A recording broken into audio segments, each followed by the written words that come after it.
How's it going, everyone? Welcome back to another episode of our NOS4A2 recap show titled NOS4A2. This is the show where we break down the latest episode of AMC's hit series NOS4A2, based on the book by Joe Hill. I am one of your hosts, Griffin Schiller, and I'm joined as always by my co-host, Mike Johnson from Real School. Mike, how's it going? Not bad, buddy. This is going to be a very low-key recap show, I think. You think so? I think, you and I are kind of like, we're at the end of a long journey, and we're both just kind of tired, So, yeah, well, we'll see how this episode goes. Yeah, I'm tired for many reasons today. This is my second recap show of the day. I recapped Lovecraft Country earlier, so that was a little bit of a trip, and now I'm going back, and we're coming back to the tried and true NOS4A2 recap show, which I love it. It makes my Sunday much better, even if sometimes we record it, in advance before Sunday. Although lately we have been doing it on Sundays mostly. So, but guys, before we get into this thing, as always, we want to know your thoughts and opinions on NOS4A2 Season 2, Episode 9, titled Welcome to Christmasland. Everything has been building up to this in Season 2. We finally get the final showdown between Vic, Manx, Maggie's in there, Wayne's in there. It's a battle for the soul of Wayne. I feel like there's some Gotham City joke to be made about that. It's a battle for the soul of Gotham City, for all you Dark Knight fans and all that, which is, I have to imagine is all of you. So, but yeah, no, let us know your thoughts and opinions on the episode down in the comment section below. As always, we do like to have a conversation and engage with you when we can. If we don't respond to your comments, don't worry, don't take it personally. We do read all of them, and I enjoy hearing what you guys have to say. But, okay, Mike, going into this. So this is the penultimate episode. It has to do a lot. It has to... this is where basically everything has to go down. And then the season finale is when we wrap everything up. We put a little nice bow on it, and we're like, that package right there, that's Season 2. And so... this was huge for many reasons. First of all, this is the first time that we really get to see Christmasland explored. We get to see different parts of it. It's also big because it's the first time our main characters have been in Christmasland, obviously trying to take down Manx, reclaim Wayne, and there's some great stuff going on in there with Millie too, who's a little confused and wants to, she's starting to come to the realization that her father sucks. So literally and metaphorically. So anyways, Mike, all of this is on the table. We know that this episode has to do a lot. Do you think that this succeeded as a penultimate episode? And then after you answer that, what were your overall thoughts of the episode? As a penultimate episode, yes. If this was the season finale, I'd be disappointed. But knowing that there's one more left, it'll be interesting to see what they do. My biggest fear at this point, looking forward, is that they may have one of those character piece wrap-up finales. You know what I mean? Where it's not an action piece. Because, I know what you're saying. Yeah, because this one had a lot of that. This, to me, I think the best way of putting it for this episode felt like a lot occurred, but not a lot really happened. So that there was a lot of things were going on, but nothing was ultimately resolved. And I know we don't have to resolve anything in this episode, right? But even the episode itself felt like nothing was resolved. There wasn't really any kind of arc.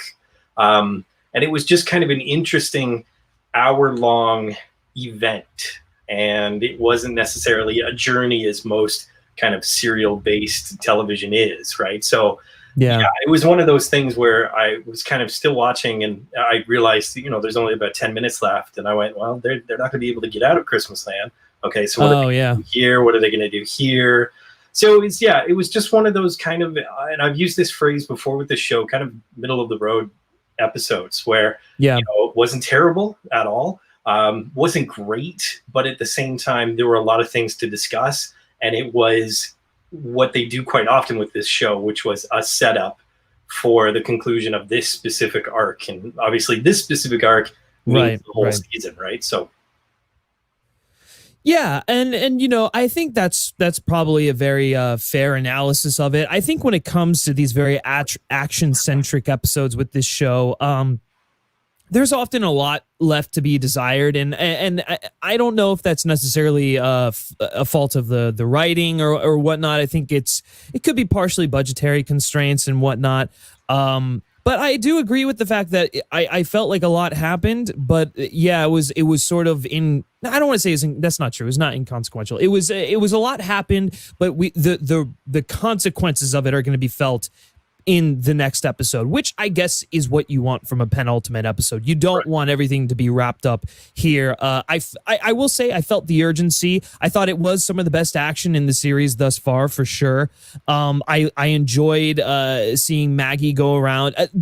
First of all, shout out to Maggie this episode. I mean, holy shit. I mean, I know she's like been, when we've gotten like, glimpses of her and Maggie centric stuff this season, it's been great, but it's like she took that confidence that she had in the episode with the hourglass, and it just it just continued all the way over into this episode to the point where it was just like, no, she was done. She was like, you know what? I don't care if I live or die. It's like, I'm here to help you, Vic, and I don't want you wallowing in this stuff again. Right. Let's get through this. It was just, she was the level head that I think I feel like sometimes I just need her in the show because she's sort of like my voice. Like everything that she's saying, I'm like, yes, thank you, Maggie. Like, can we get more of you, please? Like, she's just throughout this entire season, I feel like she's wound up being my favorite part outside of like the Manx centric stuff. But right. And in this one, while she doesn't, there's not a whole lot of character stuff going on. She is there supporting her friend.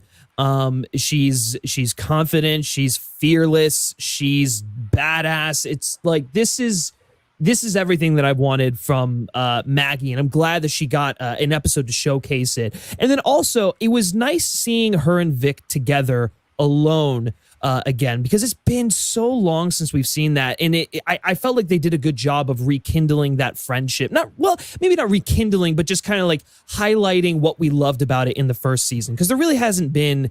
I mean, there's really been none of it for a good chunk of this season. And I felt like I really felt like this was the first episode where they were friends again. Like, we got to see why they stayed in touch all of those years, and why they care about one another. Like that walk into Christmasland was so beautiful, very well acted, well written. The lead up, obviously, to the action. I loved seeing that because it's stuff that I've missed. Yeah, it's been implied, I think, for most of this season, right, that they had this 8-year history, and that Wayne at some point calls her Aunt Maggie and all this kind of stuff. But yeah, there's right. That one specific moment where the two of them are kind of really banding together, and Vic basically says, "Oh, I'm going to kick his ass," and she's like, "Okay, brat, let's go." And I was like, "Oh yeah, they know each other." I was right? just like, forgot about that.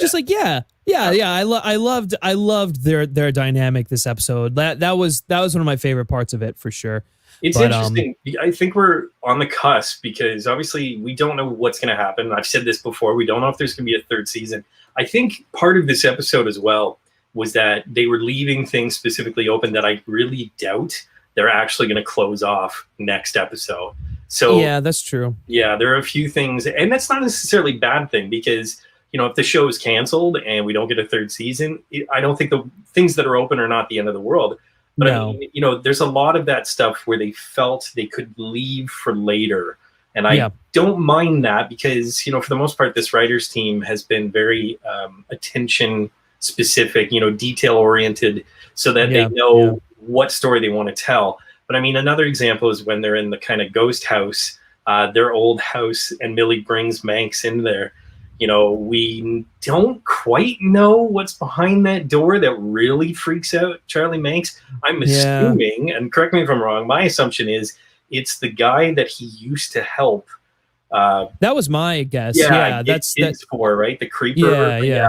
I'm assuming he said something similar, but part of me was like, okay. So, I mean, if it's a house full of his fears, and that's basically his biggest fear, if that's the door that freaks him out the most, I would imagine that's what's hiding in there.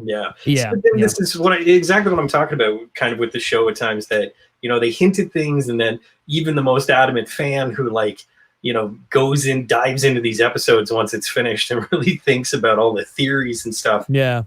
Isn't completely clear on things. And there's nothing wrong with that, but it's just one of those things where basically, I felt there was a lot of that with this episode where it's just kind of touching on things. And I'm like, oh, I hope they spend more time on, and then you go, oh yeah, right. Yeah. They only have one more episode.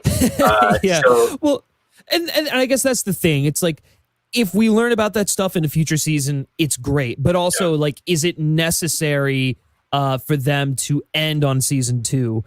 Probably not. Obviously not by their own. Like, obviously, I assume they want to continue for as many seasons as they can. But if it has to end at season 2, I feel like that's okay, and that makes sense. And to be honest with you, this did partially feel like the penultimate episode to a series finale, barring those things, because I don't know if we're going to see Manx come back from this. I think regardless of whether the show continues or not, this is the end of Charlie Manx. His arc is really played out. I can't imagine what else they could possibly do with him. I mean, it's like he faced his night. He was like confronted with the demons of his past who called him out on his shit. And then, I mean, he lost power. He doesn't have his his world anymore. It was destroyed. He's this crippled old, decrepit vampire now. And his daughter left him because she doesn't want to be, with him anymore. That life is not like, he betrayed her. Yeah. And if you think about Bing as well, he's lost all of his allies at this point. Absolutely. Right? So like, where can you possibly go with the character? Like, I just can't see. I can't see him surviving the next episode. Obviously, I assume he'll be in it. I don't think. I think next episode it'll be they'll finally put the nail literally put the nail in the coffin on Charlie Manx, and then if they were to do a third season, I have to imagine that the villain would come from like Parnassus or something like that, or I don't know, maybe like Bing escapes, but like even there, that doesn't feel right because Bing is, he's sort of like come to terms with the fact that he's a horrible person and he wants forgiveness. Like that's so it's just like going forward, and it's not like Millie's gonna like turn on anyone. So I have absolutely no idea where they could possibly go for a season 3 in terms of just like the obstacles these characters need to overcome. So if it does get I'll say this, if it does get greenlit for a season 3, I'll be really curious to see what they do. Yeah. Because I think, they'll be at an advantage right now where it's like the audience is the audience doesn't know what to expect. So you can surprise them in a whole bunch of different ways, but then you run into the territory of, oh, okay, are we going to like retread some of this stuff? So I don't know, man. Yeah. What do you think? Well, I've got a theory because the way they ended this one, I felt like they were going to kind of wrap things up a little more neatly, and they didn't at all. And it was interesting because remember what I was saying about attention-oriented or detail-oriented, like they make very specific choices. Did you feel like at times the pace of this episode was off? Like they were extending specific things way too long, longer than they needed to. And I'll give you a perfect example. When Christmasland starts to blow up, Charlie becomes more decrepit.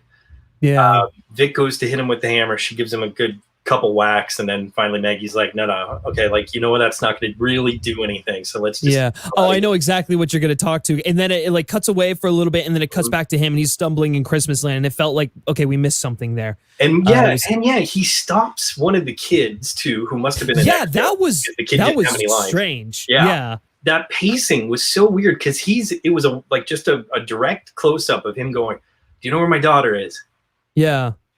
Do you know where Millie? And I'm like, that was real time. How long of a pause? And I just kind of went, are they trying to make the run time? Like, it was just so weird. So the way that they kind of deliberately ended it, here's my theory. But do you want to share what you were going to say just before I was going to say it could be an instance of if you're looking at it from just like an emotional standpoint, a character standpoint, it could be, a case of him at the end of his life realizing he fucked up and being like, where is my dog? Because we've never actually heard, at least granted, my memory is absolute dog shit, so I could be wrong, but like, I don't remember him calling Millie specifically like his daughter, like, where is my daughter? Like, he considered everyone his children. And so it's like him saying, where is my daughter? Where is Millie?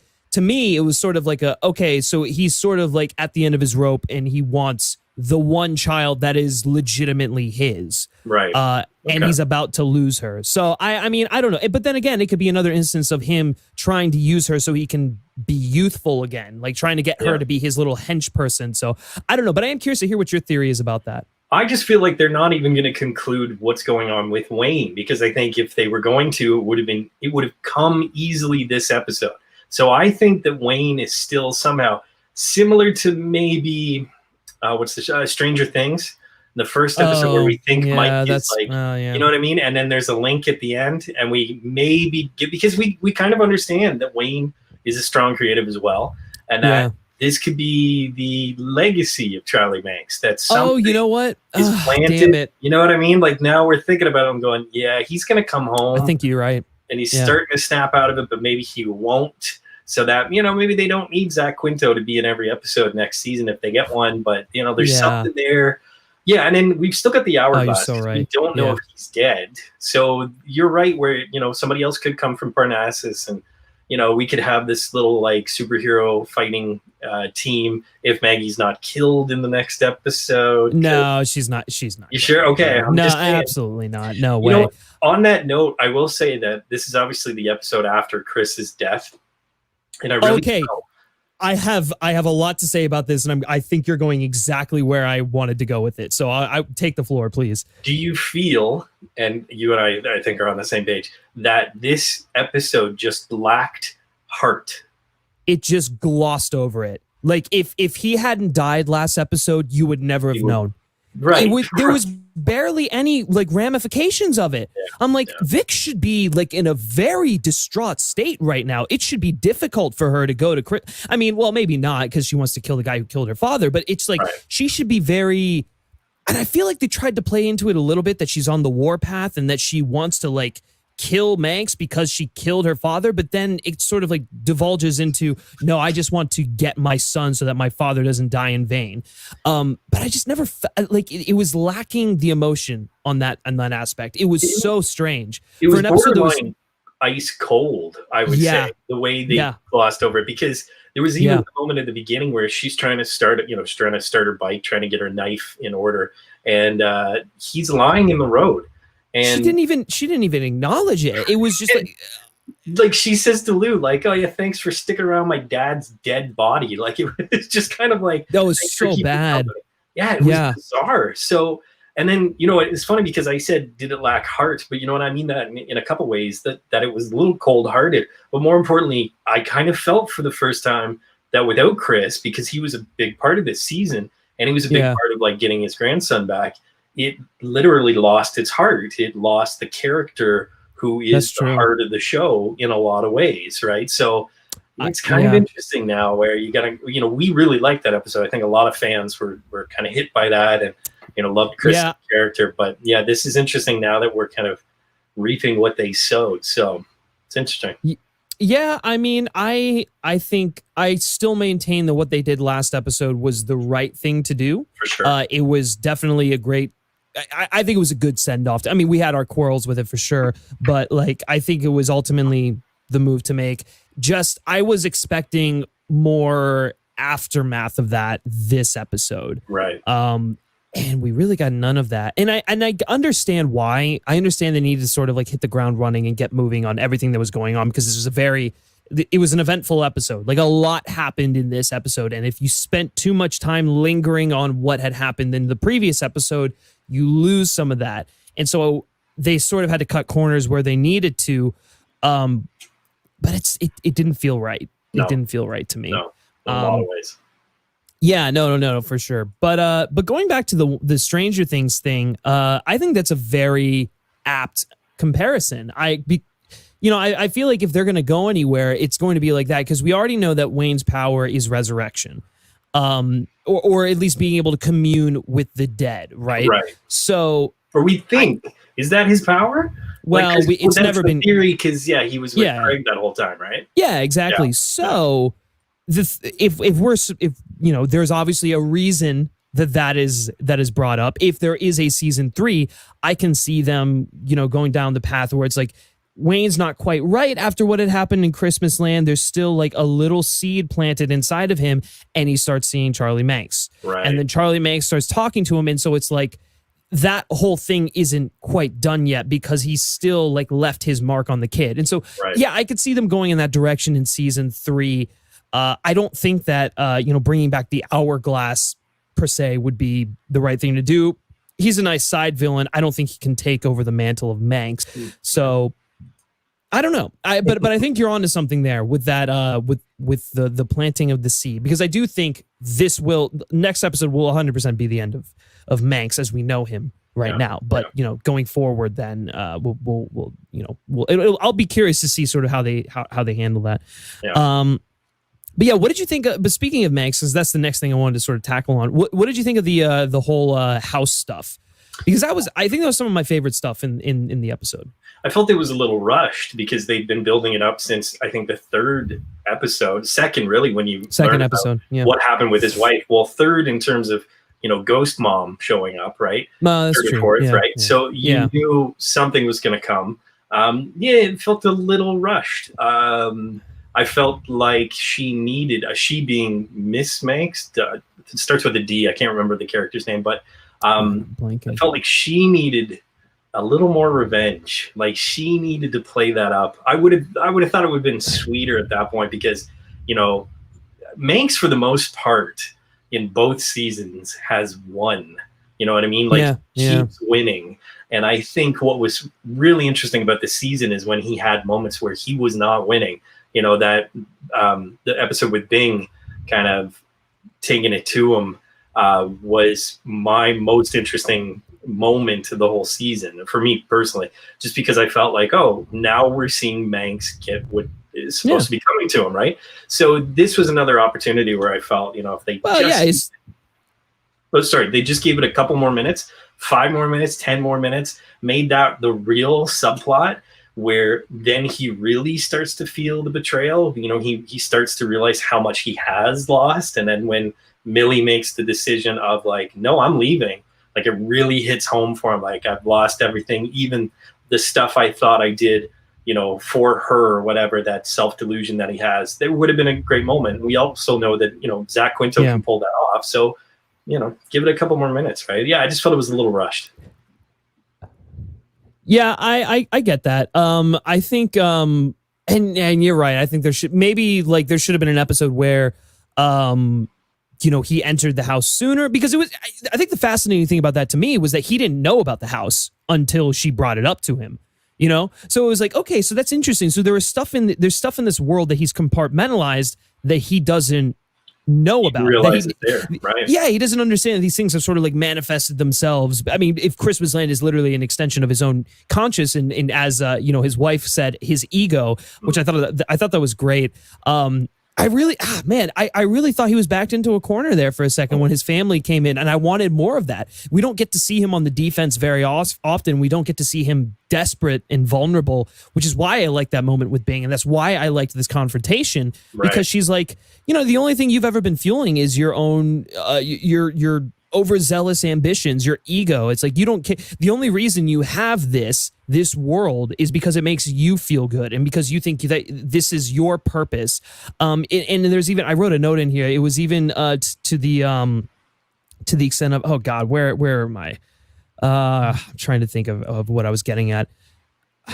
I thought I had it in here, but it's almost like, it's even in the face of like certain defeat, he's not willing to admit that he's wrong, or he's not willing to, give up, which is just, it's continuing the whole thing that he's like he's vindicated in his own beliefs. And I do like that about a villain for sure. Yeah. Trying to think of what else I wanted to say about that. Obviously there were a couple of great moments. Like when him and Millie come out and they confront Vic and Maggie for the first time. I mean, I literally wrote down, ham it up, Zach, ham it up, in all caps with an exclamation point, because that was just, he just took control of the dialogue and just ripped it. He was just, he made it his own. It was great. Yeah. So I loved seeing moments like that. He was also just like, so just like sinister. He's such a sleaze, like this, even from the beginning, man, when he gets into Christmasland and he has Wayne there and he's like, oh yeah, take out, but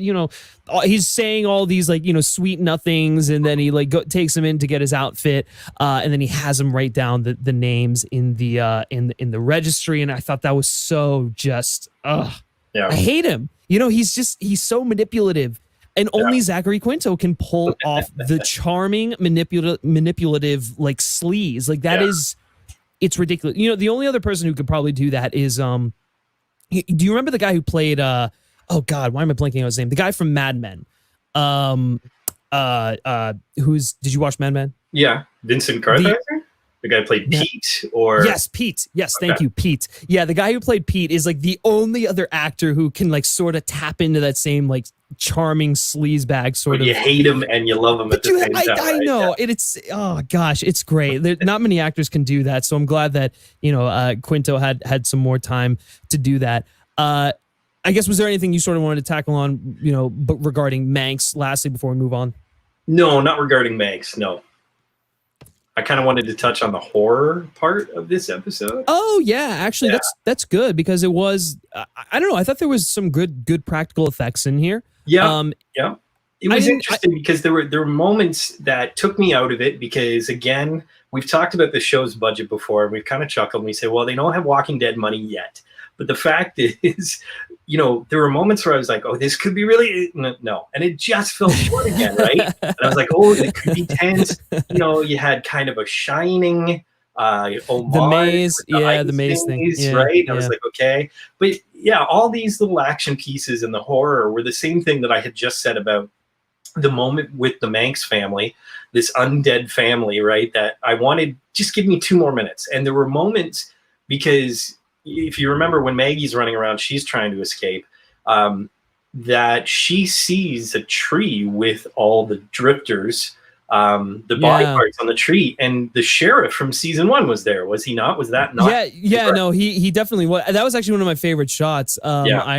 I just thought it was really, it was pretty gnarly. I'm like, oh, okay, the show, when it goes there, it goes there. I was just like, right? That's this was the episode to go there a little more. I felt I was like, just give us one horror-filled episode, right? So yeah, that was interesting, and that was another one where I was like, oh, they just kind of like glazed right past that, because this was like Maggie's father figure, or uncle, or whatever you want to call him, right? And she was like, oh, there he is. She didn't even see him. Yeah, I thought she reacted like, oh, there he is, but it wasn't much. Yeah, see again. Yeah, I must have missed it. Yeah, it's one of those things. But yeah, I really like the atmosphere. But what I was saying at the beginning of this about how there are so many occurrences and yet so little happens, the climax of this episode where things are exploding and all the children are running around, the children who, quite frankly, I think we know that half of them were like adults, like small adults, because the ones that were wearing the masks definitely looked like adult actors. So part of me was really?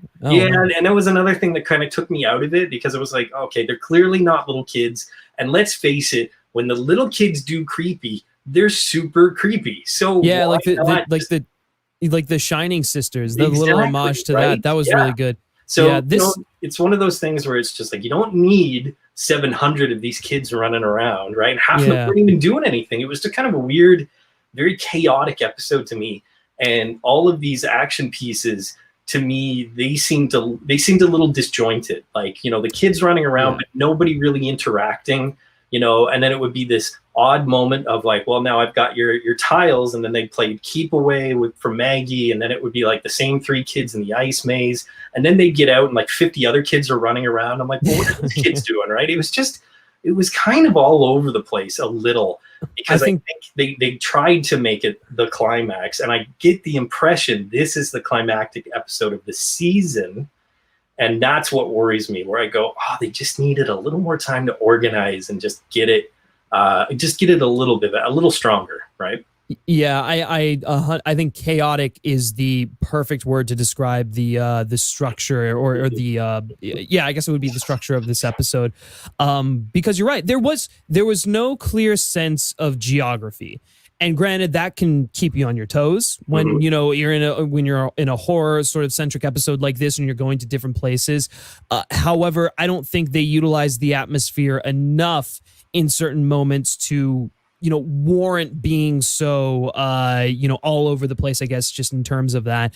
But I will say the thing I loved about it was it felt, this out of all of the episodes that we've gotten thus far, felt like the truest of homages to what Stephen King did with The Shining and Doctor Sleep. That to me was really Joe Hill's sort of like tip of the hat. I have to imagine that he was he had a lot of input in this episode. But yeah, I don't. It's interesting that you brought that up, because I was trying to put my finger on what it was about, like how the events were all going down. And there's a way to do chaos that's good and effective, and there's a way that's just sort of disjointed. And I feel like it was the latter in this. And they could have played with what you had just said, how there's no sense of geography, because if this is so much of a dreamscape, why not play with that, where anybody who dares to enter is like trapped in a fever dream. And they almost did that with the ice maze, because they they kind of turned around, they were like, what, it's gone. And I was like, oh, you have moments where, in dreams, like sometimes you're like, no, I'm going to go back and turn around, and the thing you just looked at 30 seconds ago isn't there anymore. So yeah, exactly. That to me could have been another thing. Anyways, I've said it before, AMC, if you need another writer for the show, please, we'll just include my email. Yeah. Send in your application, dude. I'm dead serious. If it gets greenlighted for season 3, I think you should. We should have a conversation with good friend of the show, Jamie O'Brien. Absolutely. Maybe. Yeah. No, just kidding. Right. Listen, he's been trying to get his screenwriting business off the ground for years. I think this is the perfect opportunity. Along with the Parnassus spinoff, like maybe he can help with that. Okay, the last thing I want to touch on before we start closing up here was this. We get this great scene between Lou and Tabs that was beautiful. It was probably the most just like real character, heartfelt moment of the entire episode, and I think that's because two people who have barely interacted with one another, who are there to support the ones they love in this, life or death sort of endeavor, are bonding over the fact that they understand what the other is going through. And that was beautiful. It was perfect. Again, when this show hits the character moments, it really does so excellently. And I thought that was a beautiful example of this show just nailing those great little character moments, sprinkling it in with all of the action and climactic stuff going on here. Yeah, well said, because these are two characters that we know throughout this season who haven't had anybody to lean on, right? And now they kind of support each other. So you're right. I take back what I said before, where they haven't really concluded a lot of storylines. That seemed like a pretty good arc for the two of them over this, season. That was good. Yeah. Well, and especially with Lou, it's like after he kissed Vic and she sort of went off, I felt like, okay, they're good. Whatever happens to her, like if she were to have died this episode, it's like the two of them are good. Lou's arc is basically concluded, at least for this season. Obviously, they'll probably put him through, other obstacles in the upcoming season, but it's like they are the chapter, the book is closed on that whole thing. So I agree with you, and I think that is one of the things that I liked, is they did tie off that both of their arcs, both Tabitha and Lou, very nicely. Although I will say, I think there still is a little bit more with Tabitha, only because when she and Maggie sort of left off, it was like, okay, we're done.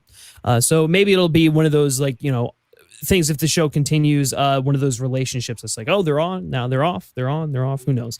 But anyways, my closing thoughts on season 2, episode 9, Welcome to Christmasland. Good episode. Needed a couple tweaks here and there. The horror elements were there, but could have been better. The tension was there, but could have been better. I understand that until we see the last episode, we don't know where they're going to end things off or how they're going to conclude all of these arcs. So it was one of those setup episodes. But my biggest fear is just that it is one of those episodes. It's the climax of the season, and that next episode will be just completely character based, which could be interesting, but it just kind of goes against what you would typically have, especially in just a 10 episode season, right? You kind of expect the biggest moments to be there. And I get the impression this was probably going to be our biggest moment. So that's fair. So you're not so you would have preferred had, well, obviously we haven't seen episode 10, so there could be some of it in there, but you would prefer if episode 10 had a little bit more action in it as well. Well, we don't know. We don't know yet, right? Right. So, It's unfair. We cannot like judge that episode yet until we've seen it. But yeah, but it could, because I've said a couple times in this recap show, you just give this a couple more minutes, it could have been a lot more tense or a lot more horrific. So you could have saved the exploding roller coaster track and all this kind of stuff for just at the end of this episode, and then jump right back into it in episode 10. Oh, right? I see what you're saying. So kind of like split up the action. Yeah, Actually, yeah, because we know they're going to kind of have to do some of that anyways, because it was ended so kind of abruptly almost that nothing was really concluded. We only know that Millie got out and everybody else is still there. So we kind of have to do that anyway. So it's just one of those interesting things where I go, you could have saved the action pieces or at least some of them for the beginning of 10. But however, I'm saying that not having seen 10 yet, they could have done that and we don't know. Yeah, that's the thing. And you know, they very well may do that at the beginning of 10. But, you know, you bring up a good thing, because remember what we were talking about with Chris, where they sort of gloss over the stuff going on with him. We have no idea what's going to happen in episode 10. So this is us, you know, obviously playing armchair quarterback here. But like, you know, if they had done some more, you know, aftermath stuff with Chris at the beginning of this episode, then gone into, you know, everything that they had sort of planned on doing, and then the destruction of Christmasland started towards the end of this episode, and then something blows up and then it cuts to black. Beginning of next episode, we pick up with them in the middle of the action, and then obviously whatever they're going to do in episode 10, they do that. But that may have been the right way to splice it. Again, we have no idea what's going to happen in episode 10. They very well may not have enough time to have like done that whole thing in episode 10. But from where we're at right now, and if we're sort of thinking along the lines of what you're thinking, that might have been the move, since it looks like they're sort of doing that anyways, with a little bit of action at the beginning and then the resolution at the end. But I agree with you. I thought it was a good episode. It was a good. It did everything a penultimate episode should have done. There was excitement, great character moments. I loved the stuff with Manx, great stuff with Lou and Tabs, and then so good to see Vic and Maggie back together again. That was honestly one of my favorite parts. And then obviously the heads in the Christmas tree. That was great. I love that so much. I was just like, yes, give me more of that. I want that. I want the horror elements. But anyways, guys, again, what did you all think? We want to hear your thoughts and opinions on NOS4A2 Season 2, Episode 9. Welcome to Christmasland, down in the comments section below. Thank you again to my good friend Mike for joining me on here. Mike, where can everyone find you? As always, you can find me on the Major Soch under Real School with 2 E's, but you can find me more recently. My work is becoming more and more prevalent over at FilmSpeak.net. We've got an amazing team, right? We've got an amazing team assembled over there. And even yours truly as the Canadian correspondent, as Griffin called me. You got a kick out of that one. It was funny. I liked it. I was like, oh, what a great title. And alliteration is so much fun. It's great. Yeah, if you want to check out some of my newest reviews, including Sponge on the Run, which is the film that Canada got over everybody else, then head over to filmspeak.net. Yeah, and he did a great interview with Tom Kenny and Bill Fagerbach from that film. So yeah, definitely go check that out over on Real School or over at filmspeak.net. Lastly, guys, if you haven't done so already, be sure to like this video, share it with your NOS4A2 loving friends, and then subscribe to the FilmSpeak channel if you feel so inclined for more episode recaps of NOS4A2. We got one more left, guys, and then we got to see whether or not this show's getting renewed, which I'm very curious to see if they can pull a season 3 out.